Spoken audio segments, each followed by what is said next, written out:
ఉన్నారు? నేనైతే చాలా బాగున్నాను. మాకు ఇప్పుడు పొంగల్ హాలిడేస్ ఇచ్చేసారు, అందుకని మామ ఇంటికి వెళ్తున్నా. మామ ఇంటికి వెళ్ళేటప్పుడు చేతులతో వెళ్ళకూడదు కదా, అందుకనే మా మామ ఇంటికి వెళ్ళేటప్పుడు అరిసెలు తీసుకెళ్తున్నాను. మా మామ ఇంటికి అరిసెలు తీసుకెళ్ళేటప్పుడు ప్రిపేర్ ఎలా చేసుకోవాలో చూసేద్దాం పదండి.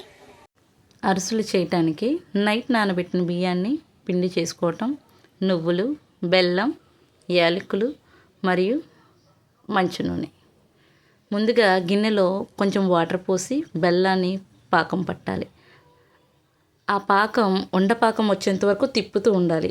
పాకం వచ్చాక నువ్వులు, యాలకు పొడి వేసి తిప్పాలి. ఆ తర్వాత బియ్యం పిండి వేసి ఇప్పుడు మేము చూపిస్తున్న విధంగా తిప్పుతూ, ఉండలు కట్టకుండా తిప్పుతూ ఉండాలి కంటిన్యూస్గా. అలా తిప్పిన తర్వాత కొంతసేపటికి ఈ కన్సిస్టెన్సీ వస్తుందండి.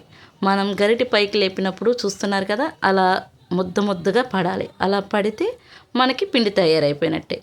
ఆ తర్వాత దాని మీద కొంచెం ఆయిల్ పోసుకుని మూత పెట్టేసి ఉంచేయాలి.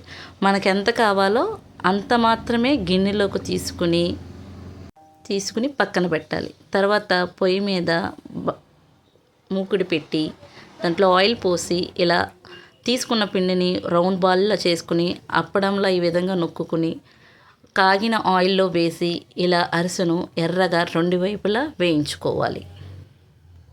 వేయించుకున్న అరిసెను తీసి చెక్క మీద లేదంటే ఇలా ప్లేట్ మీద మాకు అందుబాటులో ఉన్నట్టు విధంగా చేసాము. మీరైతే చెక్క ఉంటే చెక్కతో గట్టిగా ప్రెస్ చేయండి. అలా ప్రెస్ చేస్తే ఎక్సెస్గా ఉన్న ఆయిల్ అంతా పోతుంది. మాకైతే ఇలా 2 కేజీల బియ్యానికి ఇన్ని అరిసెలు అయితే వచ్చాయండి.